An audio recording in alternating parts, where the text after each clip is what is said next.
পৃথিবীর সবচেয়ে বড় যে গণমাধ্যমগুলো রয়েছে তার প্রায় সবগুলো ইউরোপ ও আমেরিকা ভিত্তিক। এই গণমাধ্যমগুলোতে উত্তর কোরিয়া সম্পর্কে যেসব তথ্য প্রচার করা হয় তার একটি বড় অংশ পশ্চিমা প্রোপাগান্ডা। উত্তর কোরিয়ার সাথে ইউরোপের বড় বড় দেশগুলো কিংবা পুঁজিবাদী বিশ্বের সবচেয়ে বড় নেতা আমেরিকা কারোরই কূটনৈতিক সম্পর্ক ভালো নেই। তাই পশ্চিমা দেশগুলো সর্বোচ্চ চেষ্টা করে বাকি বিশ্বের দেশগুলোর সামনে যেন উত্তর কোরিয়ার খুবই নেতিবাচক একটি প্রতিচ্ছবি তৈরি করা যায়। তবে পশ্চিমা গণমাধ্যমগুলোতে যা প্রচারিত হয় উত্তর কোরিয়া সম্পর্কে তা সবগুলোই যে প্রোপাগান্ডামূলক তথ্য, এটি ভাবলে আবার ভুল হবে। কারণ যা রটে তা কিছু তো ঘটে। উত্তর কোরিয়া একটি কর্তৃত্ববাদী রাষ্ট্র হিসেবে অনেক কাজ করে থাকে, যেগুলো গণমাধ্যমে খুব কমই আসে, অথচ এসব ঘটনা রীতিমতো চোখ কপালে তুলে দেয়। দ্বিতীয় বিশ্বযুদ্ধের পর কোরিয়ার আধিপত্য নিয়ে আমেরিকা ও সোভিয়েত ইউনিয়নের মধ্যে ঝামেলা শুরু হলে দুই দেশেই 38 ডিগ্রি অক্ষরেখা বরাবর কোরিয়া উপদ্বীপকে ভাগ করতে একমত হয়। তবে 1950 সালের দিকে কমিউনিস্ট উত্তর কোরিয়া তার মতাদর্শিক প্রতিপক্ষ পুঁজিবাদী দক্ষিণ কোরিয়ায় হামলা চালালে পূর্ণমাত্রায় যুদ্ধ বেঁধে যায়। এই যুদ্ধের সময় উত্তর কোরিয়ার অসংখ্য কবি, লেখক, সাহিত্যিক, বিজ্ঞানী, চিকিৎসক, প্রকৌশলী নিরাপদ জীবিকার আশায় পালিয়ে দক্ষিণ কোরিয়ায় চলে আসেন। তাই যুদ্ধের পর উত্তর কোরিয়ায় বুদ্ধিজীবী সংকটের কারণে জাতীয় উন্নয়ন থমকে দাঁড়ানোর সম্ভাবনা দেখা দেয়।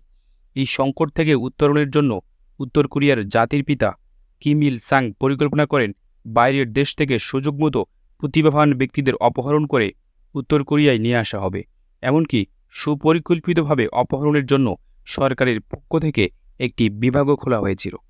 এমনই কিছু অপহরণের ঘটনা নিয়ে আজকের এই ভিডিও। প্রিয় বন্ধুরা, আশা করি হিস্টোরি ওয়ান চ্যানেলটি সাবস্ক্রাইব এবং ফলো করে আমাদেরকে সহযোগিতা করবেন। দক্ষিণ কোরিয়ার চলচ্চিত্র শিল্পের ইতিহাসে সবচেয়ে ভালো সময় গিয়েছিল গত শতকের 50 ও 60-এর দশকে।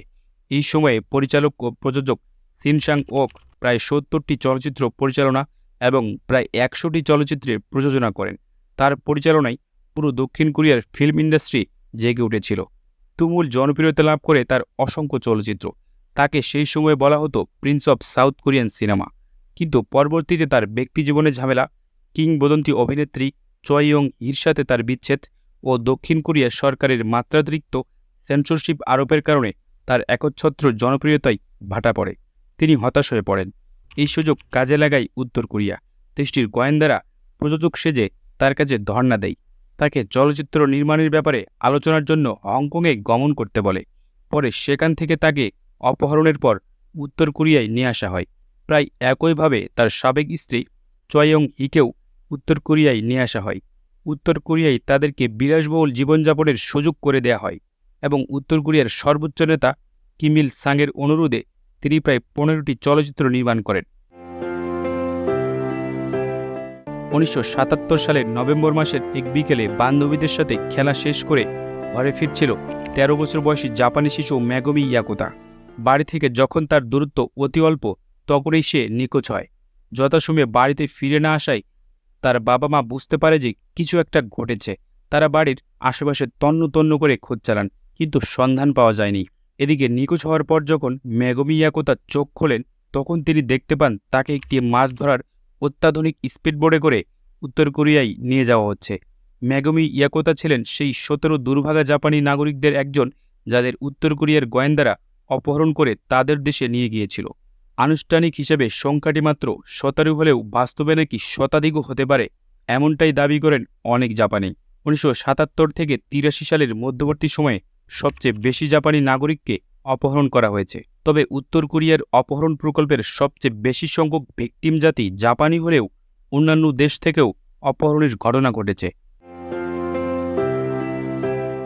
জাপানিদের বেশি অপহরণের পিছনে বেশ কিছু কারণ রয়েছে। উত্তর কোরিয়া ও জাপানের দূরত্ব মাত্র 630 মাইল। পূর্ব এশিয়ায় জাপানি ভাষার বিশেষ গুরুত্ব রয়েছে। উত্তর কোরিয়ার কর্তা ব্যক্তিরা মনে করেন দেশটির প্রতিষ্ঠাতা কিম ইল সাংয়ের দর্শন জুসে, যার বাংলা অর্থ দাঁড়ায় আত্মনির্ভরতা, সেই দর্শন ছড়িয়ে দিতে জাপানি ভাষা বড় ভূমিকা পালন করতে পারে। আরেকটি বড় কারণ হচ্ছে জাপানি পাসপোর্ট। এই পাসপোর্টের মাধ্যমে পৃথিবীর অনেক দেশে ভিসা ছাড়াই ভ্রমণ করা যায়, যেটি উত্তর কোরিয়ার গোয়েন্দা সংস্থার জন্য পরম আকাঙ্ক্ষিত বস্তু। দুর্ভাগ্যজনকভাবে উত্তর কোরিয়ার গোয়েন্দারা জাপানি নিরাপত্তা ব্যবস্থাকে ফাঁকি দিয়ে এত নিখুঁতভাবে অপহরণ করে থাকে যে জাপানি সরকারের কিছুই করার থাকে না। জাপান ও অন্যান্য দেশ থেকে উত্তর কোরিয়ায় যাদের অপহরণ করে নিয়ে যাওয়া হয় তাদের মোটামুটি একটা ভালো জীবনযাপনের পরিবেশ দেওয়া হয়। তাদের মূল দায়িত্ব থাকে উত্তর কোরিয়ার বিভিন্ন প্রতিষ্ঠানে ভাষা শিক্ষা দেয়া। যেমন জাপান থেকে যাদের অপহরণ করা হয় তাদের দায়িত্ব থাকে উত্তর কোরিয়ার গোয়েন্দা সংস্থার সদস্যদের জাপানি ভাষা শিক্ষা দেয়া। এর বিনিময়ে তাদের মোটামুটি ভালো পারিশ্রমিক দেওয়া হয় এবং রাষ্ট্রীয়ভাবে আরও বেশ কিছু সুবিধা দেওয়া হয় যেগুলো উত্তর কোরিয়ার সাধারণ নাগরিকেরা পান না। এতে উত্তর কোরিয়ার গোয়েন্দারা জাপানের অভ্যন্তরে মিশন পরিচালনার সময় যেন ভাষাগত কোনো জটিলতায় না পড়েন সে বিষয়টি নিশ্চিত করা হয়। তবে সবার আগে অপহরণের পর ভিকটিমদের উত্তর কোরিয়ার রাজধানী পিয়ংইয়ংয়ের সবচেয়ে ভালো এলাকাগুলো ঘুরিয়ে দেখানো হয় যাতে তারা মনে করেন পুরো দেশটিই সেসব এলাকার মতো উন্নত। এরপর প্রশিক্ষিত ব্যক্তিদের মাধ্যমে ভিকটিমদের ব্রেন ওয়াশ করা হয়। তাদেরকে বোঝানো হয় তারা এতদিন যে দেশে ছিল সেই দেশের চেয়ে উত্তর কোরিয়া অনেক এগিয়ে আছে, সুতরাং তাদের উচিত মাতৃভূমিতে ফিরে না গিয়ে উত্তর কোরিয়ার সমৃদ্ধির জন্য আত্মনিয়োগ করা। উত্তর কোরিয়ার এই প্রকল্পের কথা সম্প্রতি একটি বইয়ের মাধ্যমে বিশ্ববাসীর সামনে এসেছে। The invitation only zone, the extra ordinary story of north Korea abduction project নামের সেই বইয়ের লেখক রবার্ট এস বয়েন্টন দেখিয়েছেন কিভাবে উত্তর কোরিয়া বছরের পর বছর রাষ্ট্রীয়ভাবে বিদেশি নাগরিকদের অপহরণ করে নিজ দেশে নিয়ে আসা হয়েছে।